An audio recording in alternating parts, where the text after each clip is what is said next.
10 लाखाची खते बियाणे सील, नियमांचे उल्लंघन केल्याचा ठपका, 3 कृषी केंद्र धारकांना कारणे दाखवा नोटीस. नियमांचे उल्लंघन केल्याप्रकरणी भातुकली तालुक्यातील 2 गावांमध्ये 6,70,000 रुपयांच्या बियाण्यासह 3,60,000ची खते असा एकूण 10,30,000 रुपये निर्विष्ठा विक्रीवर बंदी घालण्यात आली आहे. याशिवाय 3 कृषी केंद्र धारकांना कारणे दाखवा नोटीस बजावण्यात आली आहे. तालुका कृषी विभागाच्या पथकाने सदरची कारवाई केली आहे. कृषी विभागाच्या भरारी पथकाने तालुक्यातील कृषी केंद्राची तपासणी केली असता काही ठिकाणी नियमांचे उल्लंघन केल्याचे आढळून आले. यामध्ये कपाशी, सोयाबीन पिकांचे तसेच सिंगल सुपर फॉस्फेट या खतांचा समावेश आहे. 3 कृषी सेवा केंद्रांना बियाणे अधिनियमांची पूर्तता न केल्याने नोटीस बजावण्यात आली आहे. ही कारवाई भातुकली तालुका कृषी अधिकारी प्रमोद खर्चान व पंचायत समिती कृषी अधिकारी अश्विनी चव्हाण यांच्या नेतृत्वात अडांगळे मंडळ कृषी अधिकारी अविनाश देशमुख यांच्या पथकाने केली आहे. धनराज खर्चान, भातुकली.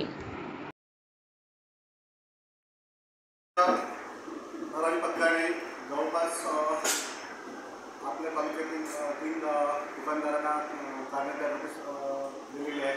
त्या संदर्भात चौकशी सुद्धा चालू आहे. त्या चौकशी दरम्यान लोकांचे खुलासा मान्य झाल्यास किंवा अमान्य झाल्यास त्यांना आम्ही वरिष्ठ अधिकाऱ्याकडे त्याचं लायसन्स रद्द करण्याची सुद्धा प्रस्ताव सादर करणार आहे. त्याच अनुषंगाने नागपूर तालुक्यातील जवळपास 10 लाख खते बियाण्याची विक्रीबंदीच्या हाती दिलेली आहे. आणि दुकानदारांना असे नियमांचं उल्लंघन करत असेल त्या संदर्भात आम्ही भरारी पथकाद्वारे त्यांच्यावर कारवाई करू.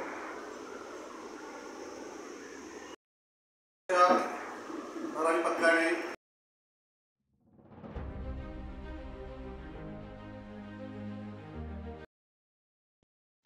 मेळघाट वनविभाग जारिदा प्रादेशिक परिक्षेत्रात जागतिक पर्यावरण दिन मोठ्या उत्साहात साजरा.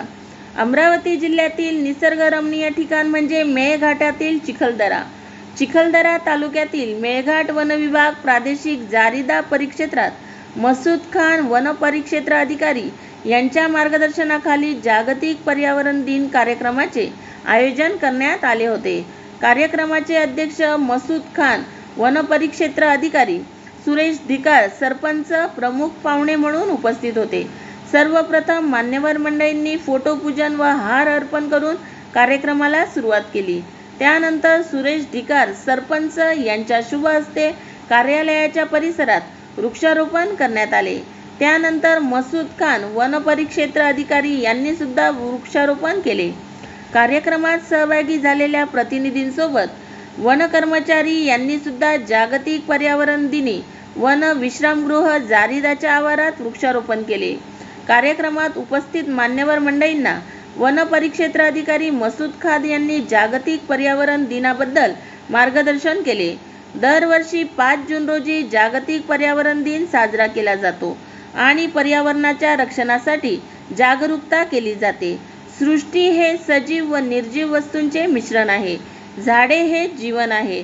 सृष्टीकर्त्याने जीवनाचे मिश्रण अशा प्रकारे केले आहे की ते सृष्टीच्या जीवनचक्राला संतुलित ठेवते. कोणत्याही सजीव निर्जीव रचनेसोबत मनुष्याने केलेल्या छेडछाडीचे परिणाम संपूर्ण जीवनसृष्टीला भोगावे लागतात. वृक्षवल्ली हा या सृष्टीचा खरा आधार आहे. तेव्हाच राज्य हिरवेगार होईल आणि आपण प्रदूषण विरहित वातावरण स्वच्छंदपणे श्वास घेऊ शकू. यासाठी सर्वांनी कटिबद्ध राहावे, कारण तो जीव की प्राण आहे. झाडे लावा आणि झाडे जगवा व अमूल्य असे जीवन वाचवा. जागतिक पर्यावरण दिनानिमित्ताने संपूर्ण देशात प्रत्येक ठिकाणी विविध उपक्रम राबवले जातात. झाडे लावा उपक्रम राबवून पुढील धोका टाळण्याचे आज कार्य केले जाते. या सर्वातूनच या दिवसाची जागरूकता निर्माण होते. आपल्या माते समान पृथ्वी आहे आणि तिच्या पर्यावरणाची काळजी सर्वांनी घ्यावी. जवळपास 5 दशकापासून जागतिक पर्यावरण जागरूकता वाढवत आहे, कृतीला समर्थन देत आहे आणि पर्यावरणासाठी बदल घडवून आणत आहे. वृक्षे तोडले तर माणसं कोसळतील, यासाठी सर्वांनी या पावसाळ्यात झाडे लावा, झाडे जगवा हे घोषवाक्य बोलून जागतिक पर्यावरण दिन कार्यक्रमाची सांगता करण्यात आली. कार्यक्रमाला प्रमोद मेश्राम वनपाल, आकाश माहोरे वनरक्षक, नीरज बेठेकर वनरक्षक, कुमारी नंदिनी जावरकर वनरक्षक, गणेश पाटील लिपिक, पुण्या मुंडे, परसराम बिरसदरे व वन कर्मचारी उपस्थित होते. वैशाली झोलेकर, अमरावती प्रतिनिधी.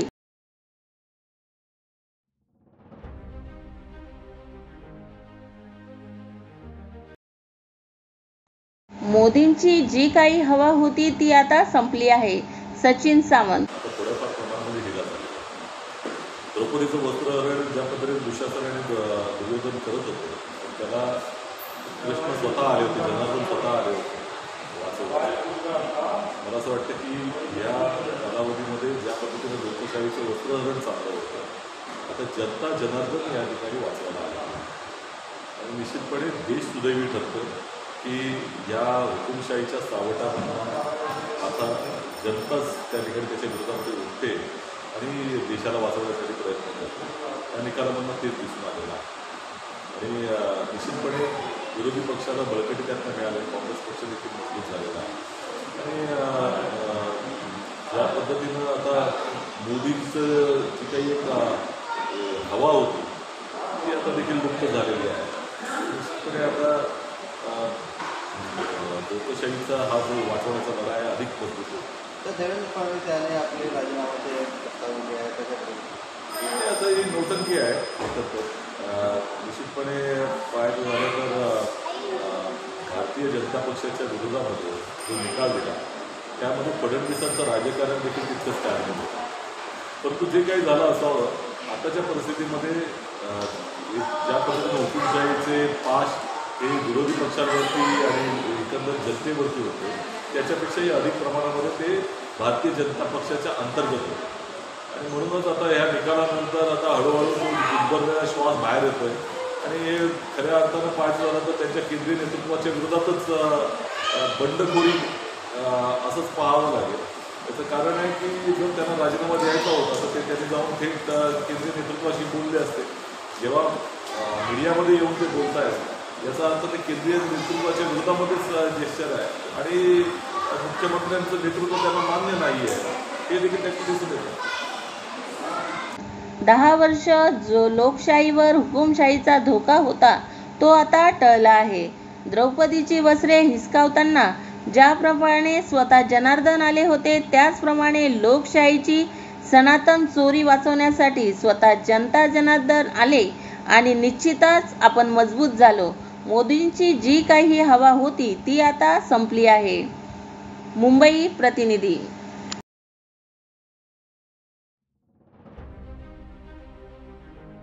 छत्रपती संभाजीनगर शहरात शिवराज्याभिषेक दिनानिमित्त भव्य शोभायात्रेचे आयोजन करण्यात आले होते.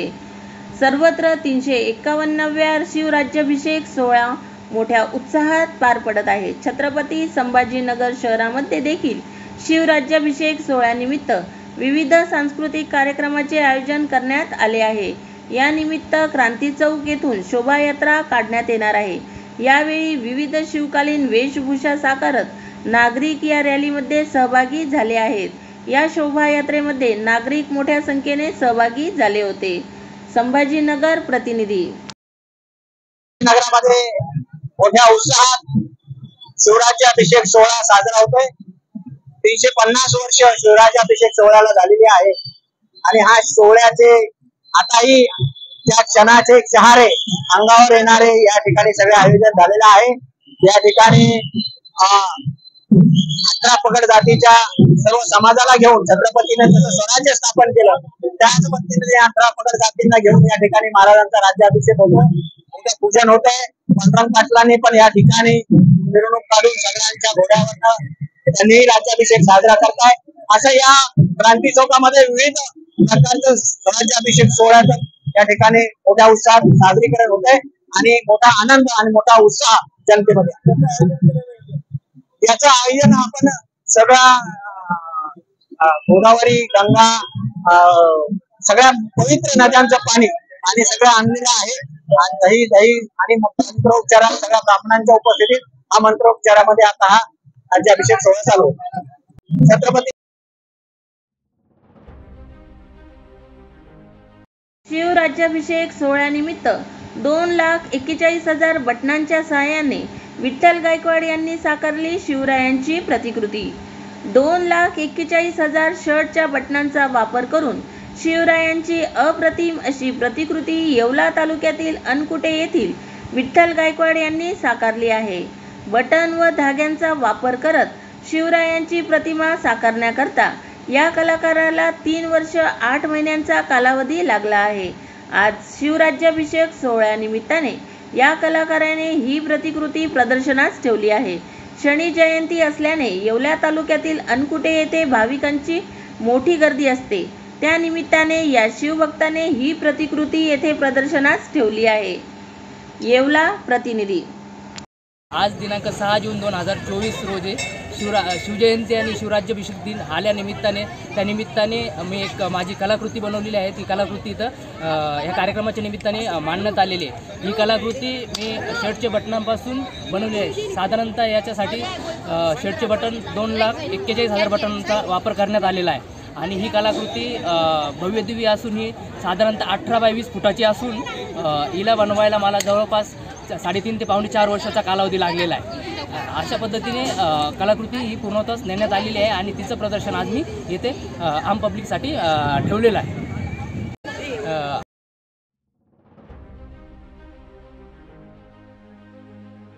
कोल्हापुरातल्या नवीन राजवाडा येथे 350व्या शिवराज्याभिषेक सोहळ्याला सुरुवात. श्रीमंत शाहू छत्रपती महाराज प्रथमच खासदार झाल्यानंतरचा हा शिवराज्याभिषेक सोहळा राजवाड्यामध्ये साजरा केला जात आहे. गतवर्षापासून नवीन राजवाड्यावर शिवराज्याभिषेक सोहळ्याला सुरुवात झाली आहे. खासदार श्रीमंत शाहू महाराज, माजी आमदार मालोजी राजे यांच्या उपस्थितीत हा शिवराज्याभिषेक सोहळा सुरू आहे. कोल्हापूर प्रतिनिधी.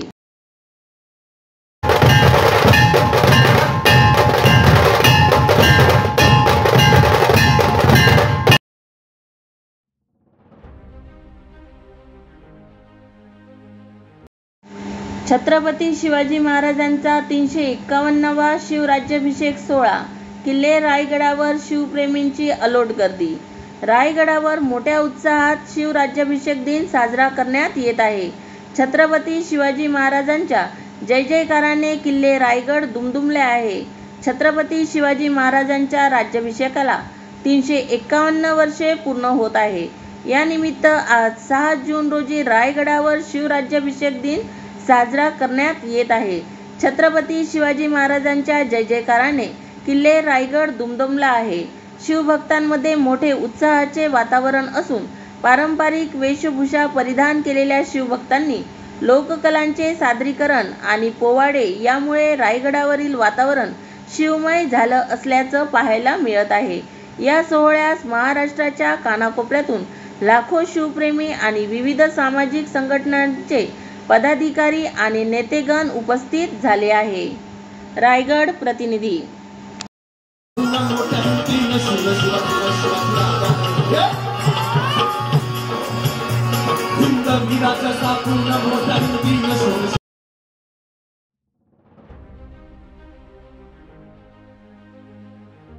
प्रवीण पोटे यांचा भाजप शहराध्यक्षपदाचा राजीनामा. जिल्हाध्यक्षपदाचा जो आहे तो शहर जिल्हाध्यक्षपदाचा राजीनामा दिलेला आहे. त्याच्यामध्ये असं लिहिलं आहे की लोकसभेमध्ये जी हार झाली आहे त्याची नैतिक जबाबदारी स्वीकारून तुम्ही हा राजीनामा देता. काय तुमची प्रतिक्रिया आहे? याच्यामध्ये पहा, अमरावती जिल्ह्यामध्ये आता मी अमरावती शहराचा अध्यक्ष आहे ना, की प्रॉपर अमरावतीमध्ये सुद्धा फार मतं जी मिळायला पाहिजे ती मतं मिळाली नाही. आणि भारतीय जनता पार्टीची आपण नवनीत राणा या नात्याने आपण त्यांना उभं केलं होतं. आणि माझी असं मला वाटतं की मी अध्यक्ष या नात्यानं मला वाटतं की माझी जबाबदारी आहे की जबाबदारी या नात्यानं मी नैतिक जबाबदारी समजून की माझा पदाचा मी राजीनामा देतो आहे जिल्हा अध्यक्षाचा, असं मी ठरवून घेतलं. आता याच्यामध्ये मला खूप आमचे कार्यकर्ते आहे, पदाधिकारी आहे, खूप लोकांनी फोन केला, माझे सिनियर अमरावतीमधले नेते आहेत, त्यांनी सुद्धा खूप मोठ्या प्रमाणात फोन केला की तुम्ही असं करू नका. परंतु मला असं वाटतं की आपण कुठल्या तरी पक्षाला मध्ये काम करत असताना महत्त्वाचा पक्ष आणि देशातला मोठा पक्ष, महाराष्ट्रातला मोठा पक्ष जर आपण पाहिला तर आपली एक जबाबदारी समजून दुसऱ्याने सुद्धा काम करून पाहावं, जेणेकरून याच्यामध्ये आपल्याला लक्षात येईल की आपल्याला येणाऱ्या काळात महानगरपालिका, नगरपालिका आहेत, लोकसभा, विधानसभा आहे, अशा अनेक निवडणुका आहेत. याच्यामध्ये कदाचित एखाद्या माणसाला चांगलं काम करता येईल.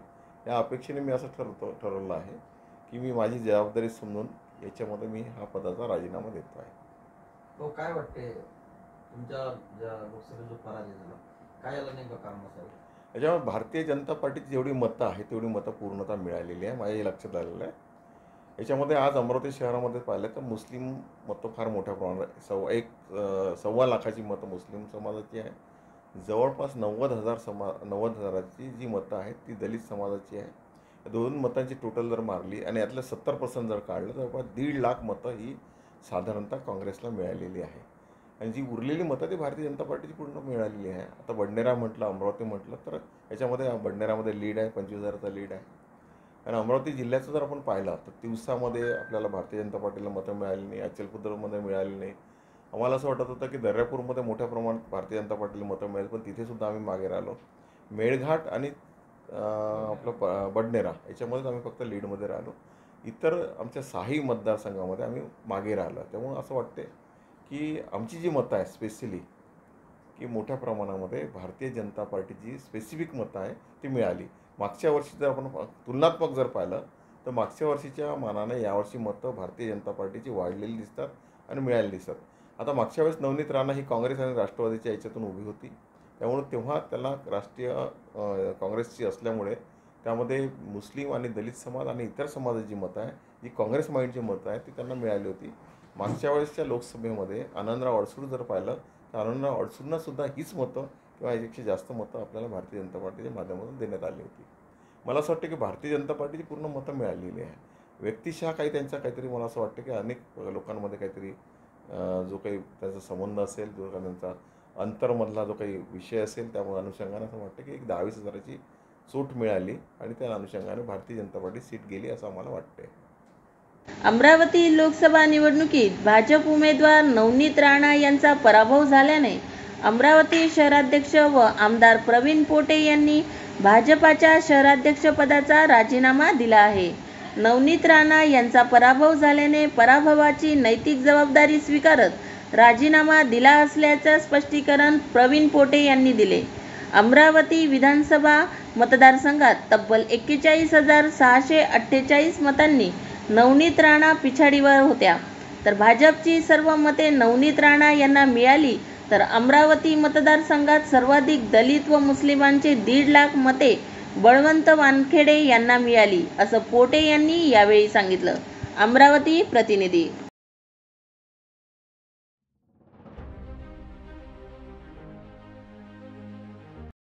चेंबूर कॅम्प येथे गॅस सिलेंडरचा मोठा स्फोटात अनेक जण जखमी. चेंबूर कॅम्प येथे गॅस सिलेंडरचा मोठा स्फोट. एका दुकानात हा स्फोट झाला असून दुकान मुख्य रस्त्यावर असल्याने यामध्ये अनेक जण जखमी झाले असून त्यांना तात्काळ खासगी रुग्णालयात दाखल करण्यात आले आहे. घटनास्थळी अग्निशमन दलाच्या 3 गाड्या दाखल झाल्या आहेत. मुंबई प्रतिनिधी.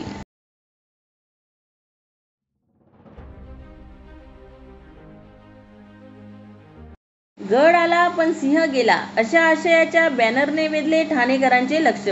लोकसभेच्या निवडणुकीच्या विजयानंतर शिवसेना उद्धव बाळासाहेब ठाकरे गटाचे राजन विचारे यांचा पराभव झाल्यानंतर गड आला पण सिंह गेला या बॅनरने सगळ्यांचे लक्ष वेधून घेतले आहे.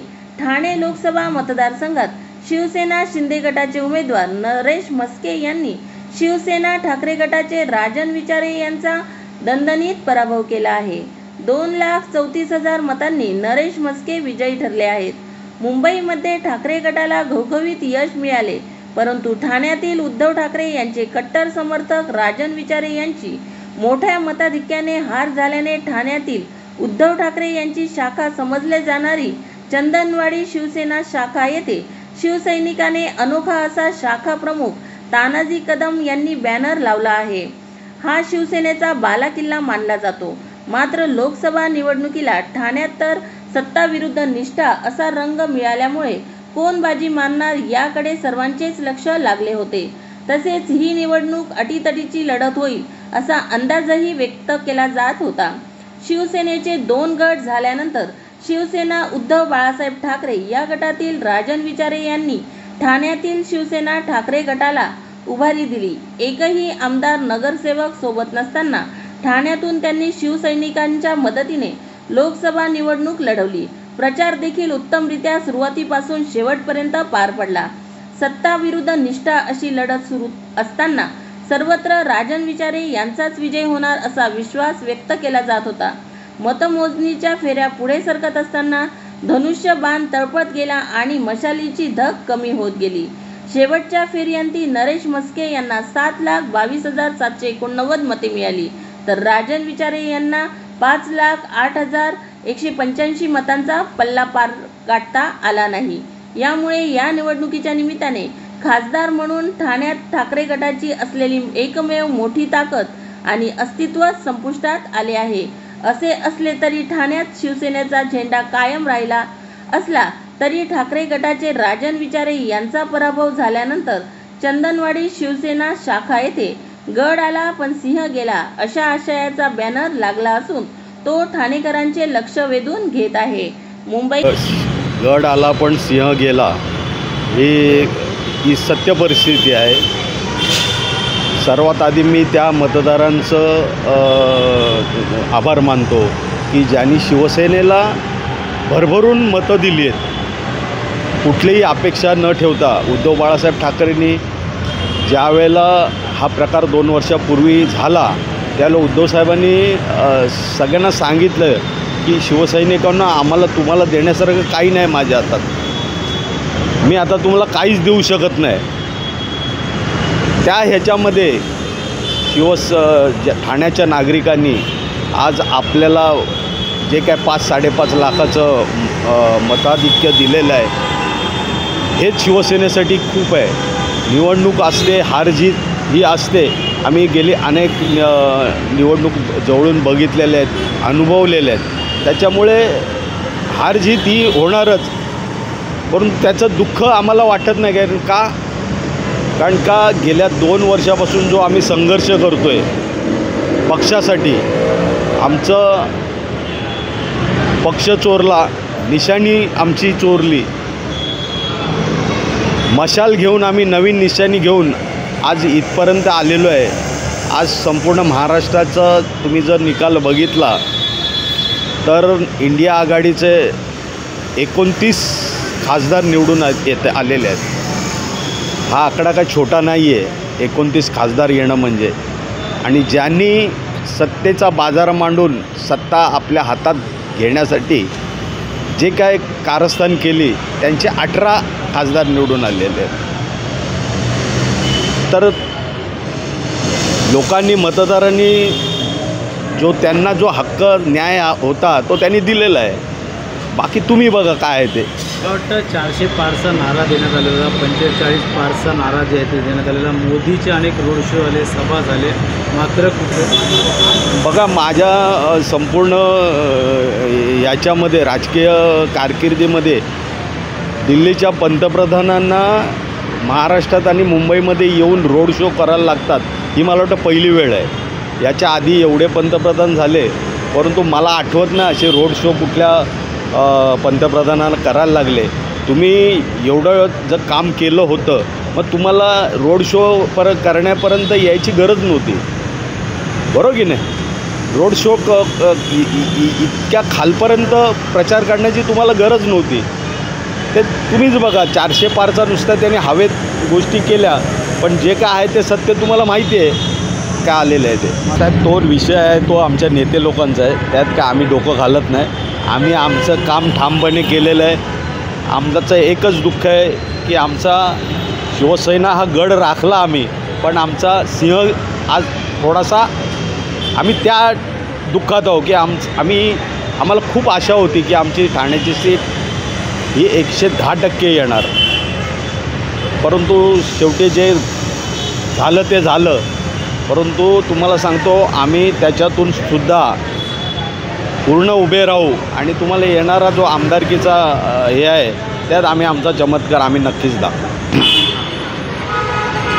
तुम्हाला सांगतो बघा आमचा मुंबईचा गड शिवसेनेचा आम्ही राखलेला आहे, परंतु ठाण्याचा आमच्या जे लाडके खासदार होते राजनजी विचारे यांचा जो पराभव झाला त्याच्यासाठी आम्ही हे इथे स्लोगन लावलेलं आहे की गड आला आणि आमचा सिंह गेला. ही